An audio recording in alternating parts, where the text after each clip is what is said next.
Earls at a price of £1,000 a night. When I talked to him, he wanted to have somebody who stay with him in the bed. And the girl, she went, and she said he was very, very, very gentleman, very polite. She has a good time with him. But often the Earl just wanted to talk and was willing to pay someone to listen. Every night he called me, always at 1 o'clock, and we talk, 1.5 hours. Of course he talk about him, he talk about always the same things. Huh? He give me 7,000. I say, why you give me this money? He say, because you give me your time, you have patience to listen to me. When I was sad, the time when I lost my mother, he said he loved very much his mother. He wanted affection. Well, maybe he wanted relationship with his people. Why not? Okay. But he wanted company. He couldn't bear to be alone. In February 2002, the Earl, desperate for female company, called Catherine Gertler again. He said, oh, please, please find somebody I really need. But I say, why? Because I don't want to stay alone tonight. But I say, I have nobody. But I was trying to make him happy. Gertler arranged for one of her regulars to fly from Nice to Paris for the night. But at the last minute, she cancelled. She changed her mind and she said, oh, Catherine, I cannot go. I send somebody else. I said, no, no, no, no. Or you go or I cancel. No, no, no, no, don't cancel. The girl I sent, she's nice, she's a good-looking woman. She's Tunisian, she's living in Cannes, she has 2 children, and I was really not happy to send her because I have a bad feeling. The girl who went to see the Earl that night was Jamila Mbarak. She flew to Paris from Cannes to meet him at his apartment. The Earl liked what he saw. Within 10 months, he and Jamila were married.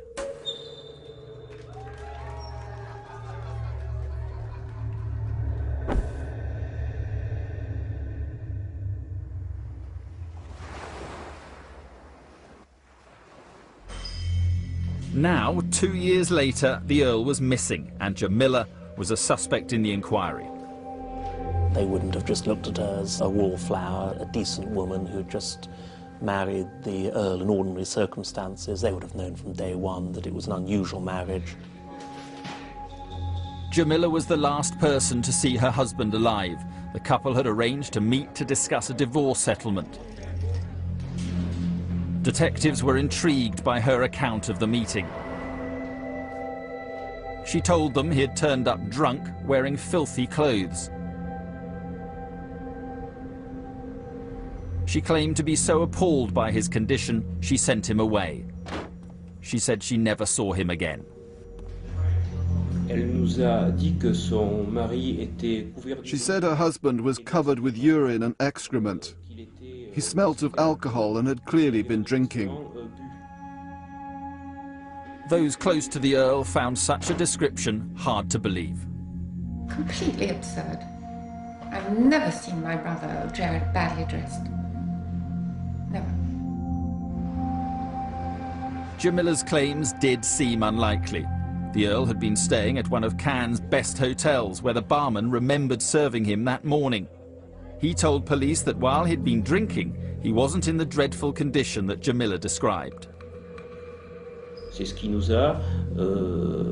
All this made us intrigued, so we investigated a little more to see if Jamila was telling the truth. It wasn't the truth, and we wondered why she lied.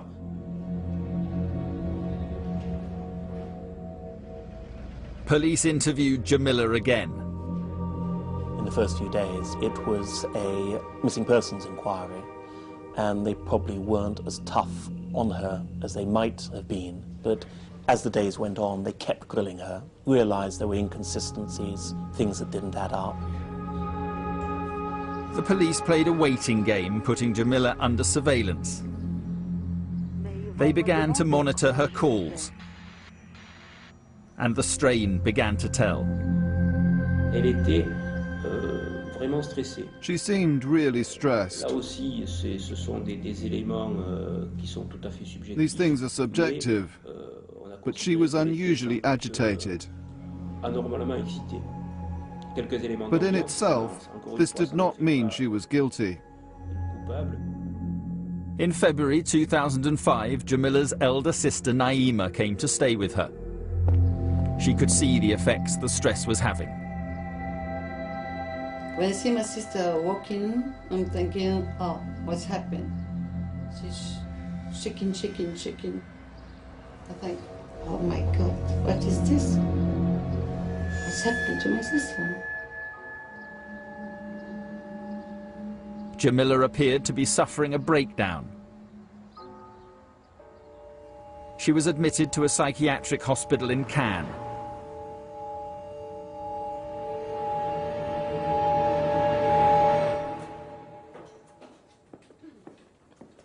Then, using Jamila's mobile, Naima contacted her lawyer.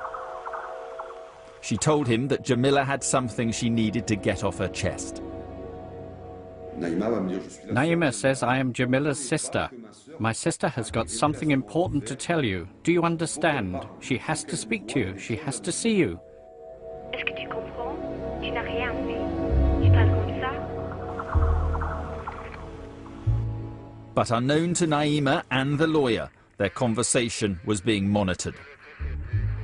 La conversation était sibylle. The conversation was unclear. We understood that Jamila had something to say linked to her husband's disappearance, and that what she had to say was important.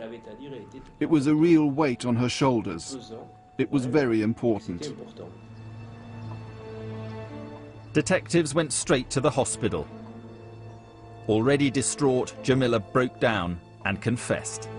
Donc elle a expliqué le rendez-vous du So she explained that the Friday morning meeting took place as she had mentioned before, and that her husband came by taxi from his hotel. de l'hôtel. But now Jamila changed her account of that meeting. She claimed that when the Earl arrived, he forced his way in. Her brother Mohammed also happened to be there. Both men had been drinking. She claimed the Earl attacked him, and there was then a struggle. At the end of this drunken fight, Mohammed strangled the Earl. But she said, it was an accident. I've never seen my brother violent. I've never seen him violent, ever. How can you strangle someone by accident? Ridiculous. Jamila claimed that Mohammed forced her to help dispose of the body. They drove through Cannes with her dead husband in the boot.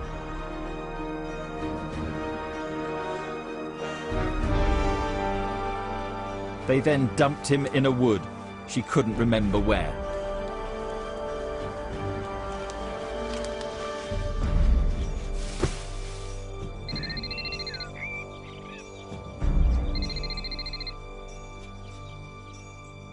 Jamila was now officially an accessory to murder. She'd admitted concealing the crime and helping to dispose of the body. But she maintained that it was her brother, Mohammed, who had actually killed her husband. The police had doubts. They didn't believe they'd been told the full story. Ce que nous a dit Jamila est une What Jamila told us was a move towards the truth, a first step. On February the 25th, 2005, 4 months after her husband disappeared, Jamila was charged with complicity to murder and detained in a prison hospital. Her brother Mohammed was arrested the next day. He denied any knowledge of the killing and claimed to have a cast-iron alibi. He claimed to have left Cannes and flown to Germany the day before the Earl went missing. Nonetheless, the police charged him with murder. By this stage, they were certain of only one thing: either the brother or sister was lying. Their initial theory was that this wasn't an accident. The challenge to the police was to prove criminal conspiracy to murder the Earl.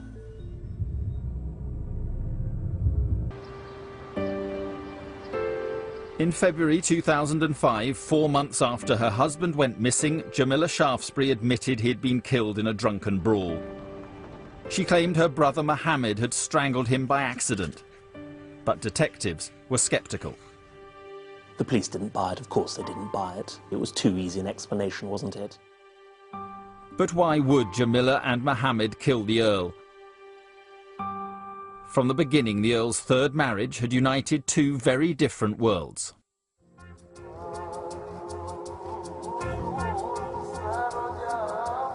Jamila was one of 7 children in a family of Tunisian immigrants. They were brought up in France and Tunisia in extreme poverty. There was no money. They had to worry about where the next meal was coming from. Big family packed into a small flat on a housing estate in northern France. And I think any chance she had to better her lot economically and socially, she would always have jumped at. Both Jamila and her sister Naima claimed they suffered from a violent and abusive father. My father is for everyone in the family. Shit, shit, shit. Devil. The father smashing mother, smashing me. We don't know why we get this. We don't know why. We don't know. We are little children.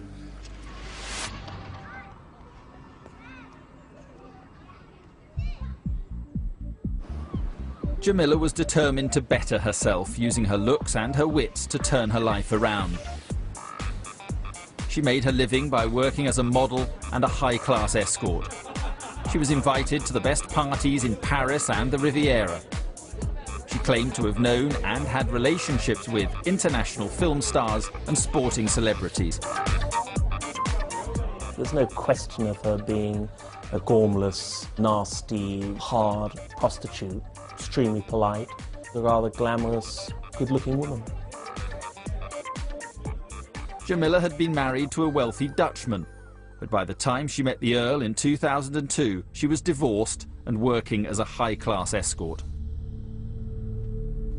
When the Earl fell for her and proposed marriage, it seemed that she'd landed on her feet again. But both families had their doubts about the union. I say it's too quick. You know how many people play, and she say, I don't care, I like him. He's a nice person. I thought, is he going to be happy with this woman? Maybe. I hope so. But I was a bit worried. But Jamila, my love, you are my Venus, my star. The Earl was an ardent suitor, and the couple married in Amsterdam on November the 5th, 2002. It was a quiet wedding. Anthony called sister, son, ex-wife, all the family. Nobody come.